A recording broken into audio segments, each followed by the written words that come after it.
और कोई क्वेश्चन भाई? 3.2 में ये आखिरी के क्वेश्चन हो गए क्या?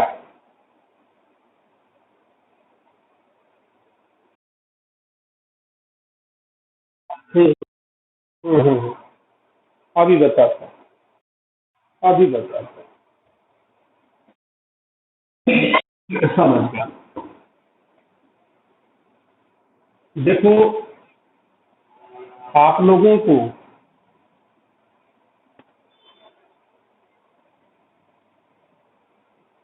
याद रखो, अगर दो मैट्रिसेस को ऐड करते हो तो दोनों के ऑर्डर सेम होंगे। एडिशन में अगर दो मैट्रिसेस को आप ऐड करते हैं तो दोनों m बाई n का है तो दूसरा m बाई n का ही होगा। मल्टीप्लिकेशन में क्या होता है, आगे वाला अगर m बाई n है तो पीछे वाला n बाई p होगा। ये बीच का सेम होना चाहिए। आगे वाले के नंबर ऑफ कॉलम और पीछे वाले की नंबर ऑफ रोज इक्वल होनी चाहिए, तब ही मैट्रिक्स की मल्टीप्लिकेशन पॉसिबल है। और ये जो प्रोडक्ट आएगा ए बी का, इसका ऑर्डर होगा n क्रॉस p।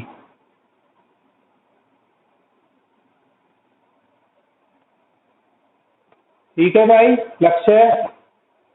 अगर आगे वाला m बाई n का है, पीछे वाला n बाई p का है, तो जो ए बी है उसका प्रोडक्ट है n क्रॉस p आएगा। ए बी का ऑर्डर n क्रॉस p आएगा।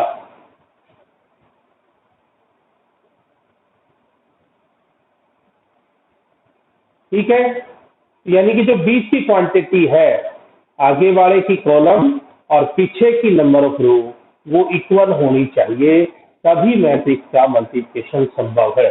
जैसे मान लेते हैं ए आपका है 3/2 का और बी मैट्रिक्स है वो आपका 2/4 का है, तो ये बीच का गायब हो जाएगा और नया प्रोडक्ट जो आएगा वो आएगा 3/4।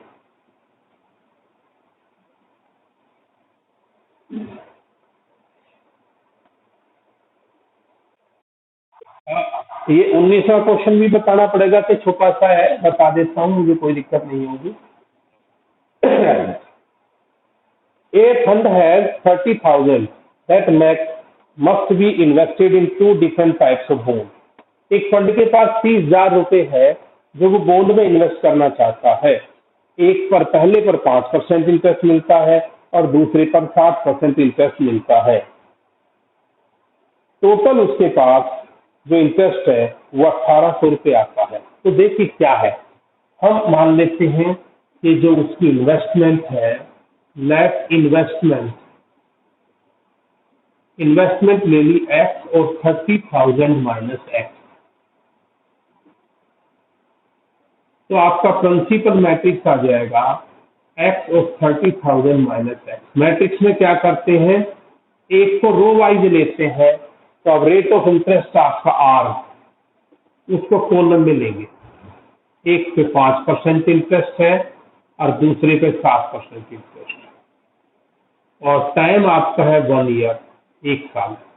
तो PRT याद आया, principal into rate into time, ये आपका इंटरेस्ट होता है और ये इंटरेस्ट दे रखे 1,800 रुपये। तो आपका ये आ गया x और 30,000 माइनस x इंटू रेट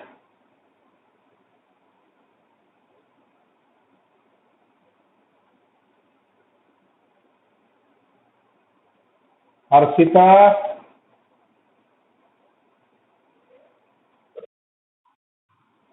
ठीक है तबीयत तेरी।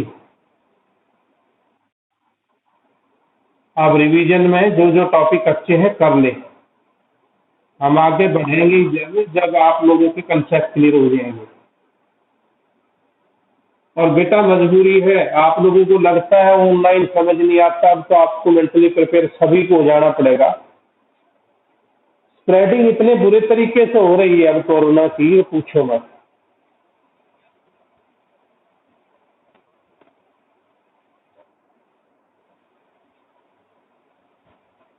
आगे सोल्व कर लोगे भाई? लक्ष्य? अच्छा, ये 10वां भी ऐसा ही है। जैसे पहला आइटम है ना, ये बुक वगैरह की कॉस्ट रहेगी, एक को रो में ले लेना, दूसरी कॉलम में ले लेना, मल्टीप्लाई कर देना। देखो आगे। हाँ जी, हाँ जी, रो और कॉलम के जरिए एक आइटम पहला रो में लेना है तो दूसरा कॉलम में लेनी है ना। वो डिपेंड करता ना, एक एंट्री दे रखी है, मान लो 3 आदमियों की एंट्री दे रखी है, तो पहले की एंट्री पहली रो में लिखो, दूसरे की दूसरी रो में लिखो, तीसरे आदमी की तीसरी रो में लिखो। पहले बाजार गए हम, और बाजार गए, और बाजार जाने के बाद आपने क्या किया? फिर 3 आदमी बाजार गए, 3 आदमी आपके बाजार गए, ठीक है? मान लीजिए, सुनो ना, 3 आदमी बाजार गए आपके, ठीक है? और 3 आदमी बाजार गए, मान लेते हैं ए, बी और सी।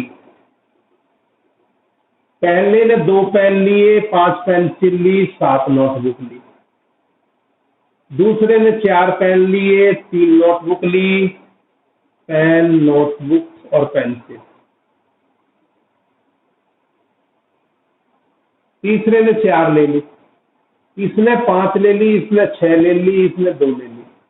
और पोस्ट दे रखी है आपको, पोस्ट दे रखी है आपको, पेन दे रखा है आपको, पेन की पोस्ट दे रखी है, ठीक है? पेन आपको क्या दे रखा है? पेन दे रखा है, वो 5 रुपए का दे रखा है। पेंसिल दे रखी है, वो 1 रुपए की दे रखी है। नोटबुक दे रखी है, ठीक है?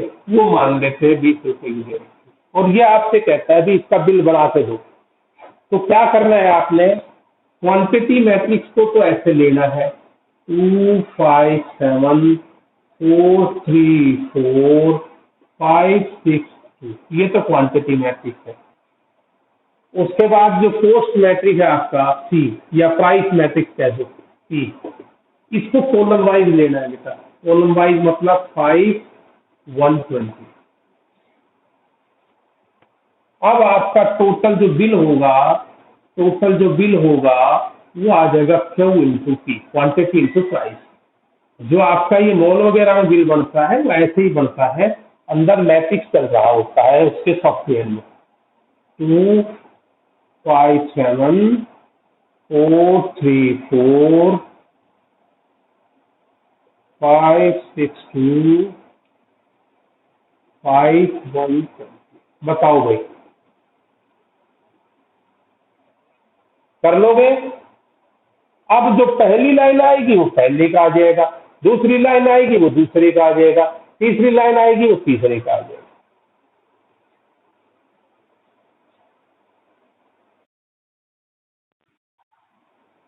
क्लियर है भाई? लक्ष्य?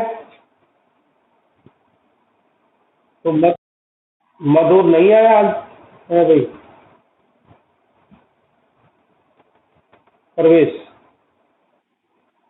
मधुर है?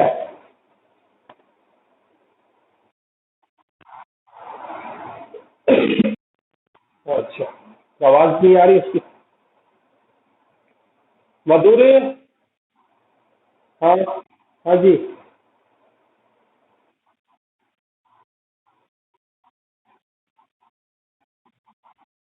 ना ना, वो तो मेरे से गलती गलती हो गई, वो मेरे से गलती हो गई, वो मैंने गलती कर दी भाई। वो आप ठीक हो, जो भी तो मैं कह रहा हूँ। अब बता, पेन, नोटबुक, पेंसिल, वही ऑर्डर होना चाहिए, पेन, नोटबुक और पेंसिल। ये मेरे से गलती होगी भाई, गलती से लिखने में ना। बता, समझ आया कि नहीं आया? ऑर्डर, ऑर्डर वही होगा जो आपने इस साइड लिखा है, उस साइड भी वही होगा। आप अपनी मनपसंद नहीं करा सकते। ये हो सकता है वो जानबूझकर, जैसे अभी हमारे क्वेश्चन मिस्टेक को ऐसे दे सकता है आप लोगों को कंफ्यूज करने के लिए। तो यही चीज आपको देखनी है कि ऑर्डर वही रहेगा। क्लियर है भाई? किसी को डाउट हो बेटा? देखो भाई, पुराने लोगों का हो चुका है, नए लोग, देखो सच्चाई तो तुम्हें बताऊं तो ये जो तो प्लस टू का जो सिलेबस है ना, ये 2 ढाई महीने का ही सिलेबस है। जो ढंग का बच्चा है उसके लिए हम लोग टाइम पास करते हैं, और जो नालायक बच्चा है उसके लिए कितना करे जाओ जब उसने खुद ही नहीं करना हो। यार एक बात तो, कितने इजी इजी टॉपिक है प्लस टू, वो खुद देख लो, बच्चों का सा खेल है।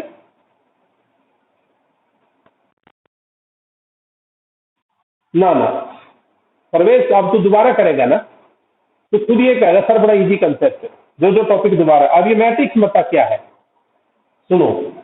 अ, चलो 21 में देखो भाई। 21, एक्स का ऑर्डर दे रखा है 2/n, एक्स का ऑर्डर दे रखा है 2/n, वाई का ऑर्डर है 3/k,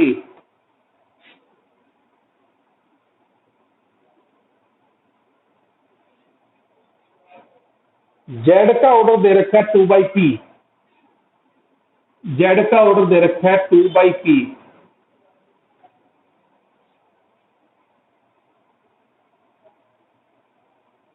डब्ल्यू का दे रखा है n/3,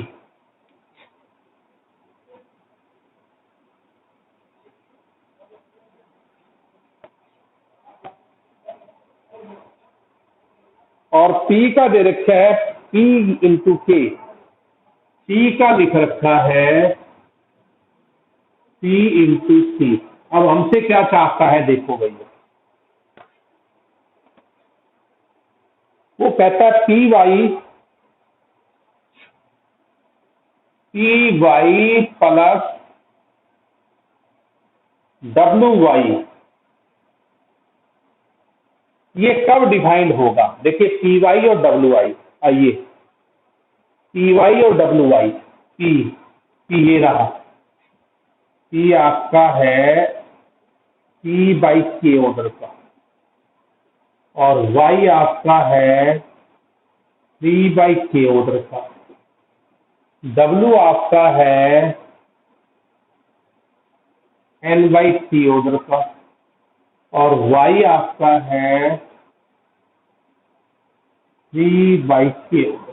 देखो भाई, अब ये प्रोडक्ट पॉसिबल कब होगा, सबसे पहले तो ये देखो, यहां प्रोडक्ट पॉसिबल कब होगा भाई, जब ये सेम हो, इसकी कॉलम और इसकी रो, यानी कि k = 3 हो, पहला काम k = 3 हो, k = 3 हो।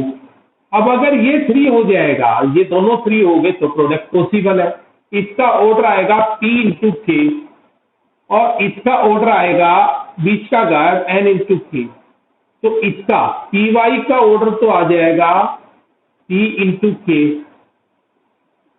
और WY का ऑर्डर आ जाएगा ये बीच का गायब n/k।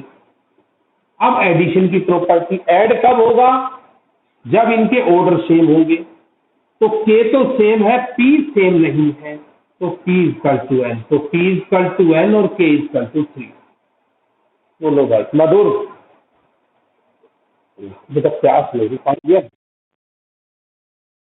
जेड की जब जरूरत पड़ेगी, जब जेड करेंगे, इस सवाल में जेड आया ही नहीं भाई। हाँ जी,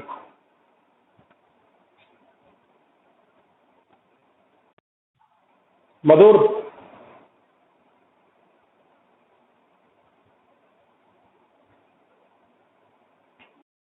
क्लियर है, कहीं डाउट है बता।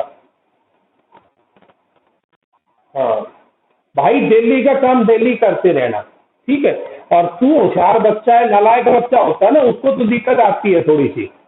जो बच्चा होशियार है, और पहली बात तो टीचर की आपको भाषा से उससे वाकिफियत है ना, तो दिक्कत कम आती है कि हाँ ये सर ये कहना चाहते हैं, यहाँ ये है।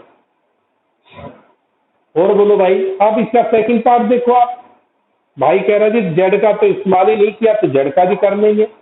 देखिए 22 क्वेश्चन में हमें 7x - 5z लेना है।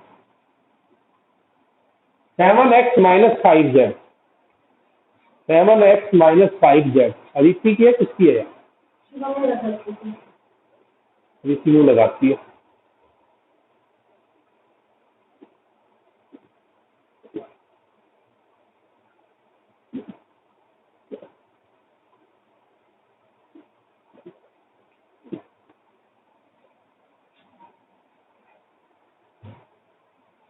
देखिए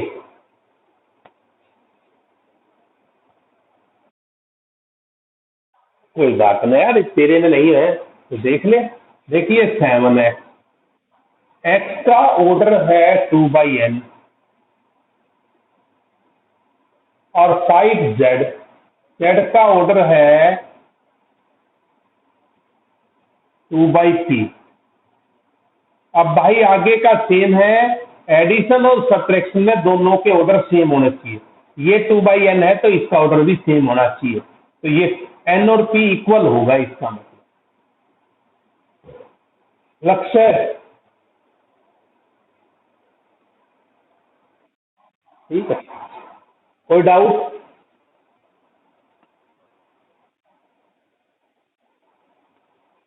भाई ये बाकी दर्शकों के लिए भी सेम नियम है कि जहां नहीं आए आप तो सकते हो मुझे, कभी ये सोचे कि हमारे लिए पूरी छूट है, और रिवीजन करते रहो पिछले काम को जो आप लोगों का रह गया।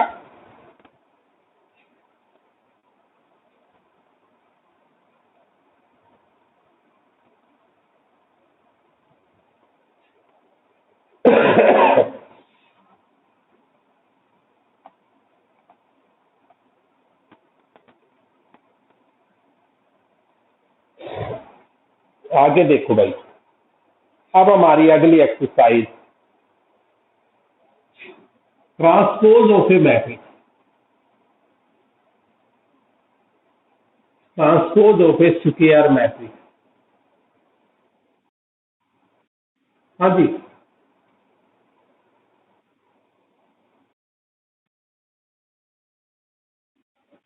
कौन सा? अब ठीक हो गया? कई बार दोनों का फर्क है, हमारे कैमरे का भी आपका, हालांकि मेरा तो फिक्स होता है। इसको टेबल पे रख के और क्वेश्चन ऐसे करा करो। देखो अगर किसी के घर लैपटॉप है ना तो वो बेस्ट है, मैंने ये देखा कि लैपटॉप वाली क्लास के ऊपर इफेक्टिव है। सामने लैपटॉप हो गया, जैसे सर क्लास में पढ़ाते थे वैसे ही अपने बोर्ड पे नोट करते जाओ, नहीं आया सर ये चीज दोबारा रिपीट करो। दिक्कत तो देखो है, हम ये कहे कि वो 100% ऑनलाइन, नो बात नहीं है। ट्रांसपोज ऑफ ए मैट्रिक्स देखिए क्या होता है। ट्रांसपोज किसी मैट्रिक्स का क्या होता है, देखो बेटा, जैसे ये कोई ए मैट्रिक्स है आपका,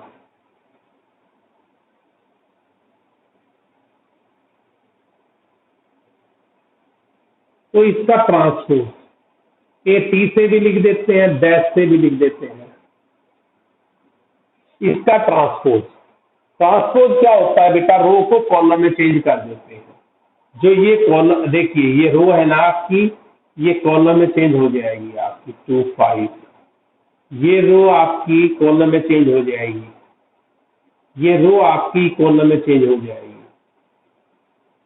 ये ट्रांसपोज, रो को कॉलम में चेंज कर देना ट्रांसपोज ऑफ ए मैट्रिक्स है। रो को कॉलम में चेंज कर देना ट्रांसपोज ऑफ ए मैट्रिक्स कहलाता है। अगर आपका ए ये है 2 4 6 8, तो इसका ट्रांसपोज आ जाएगा बेटा, ये एक रो है 2 4 6 8।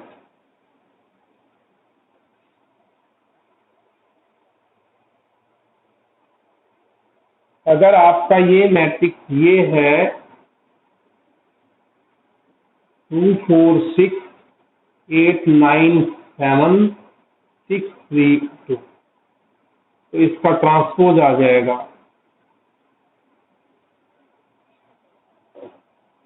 2 4 6 8 9 7 6 3 2।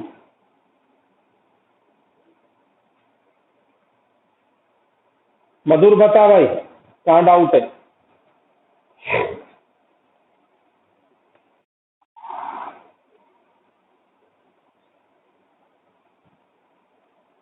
लक्ष्य।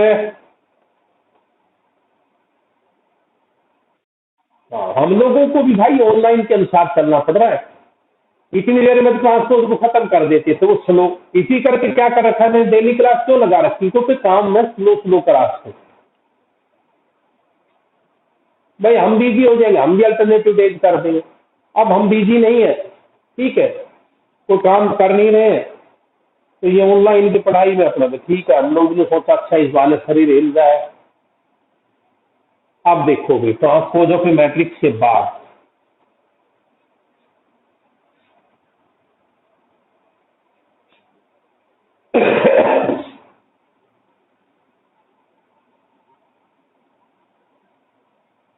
और उसके बाद हमारा आता है बेटा ट्रांसपोजोफी मैट्रिक्स के बाद जो नया कंसेप्ट हमारा आता है, और वो ये है सिमेट्रिक मैट्रिक्स।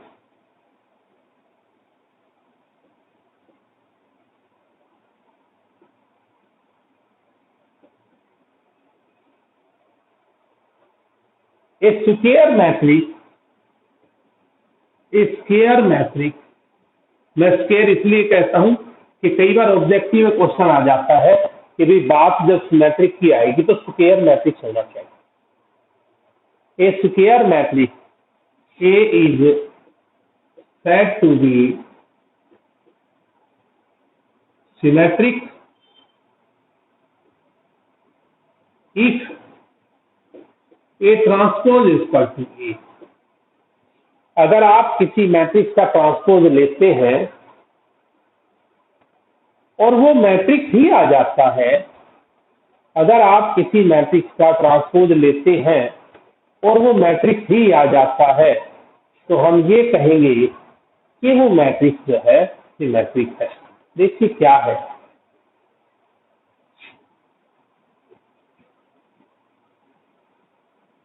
ए बी सी डी ई, ये आपका ए कोई मैट्रिक्स है, आप इसका ट्रांसपोज लें A B C B D E C E F. देखो ए और A transpose equal to A आ गया, तो ए एक सिमेट्रिक मैट्रिक्स है।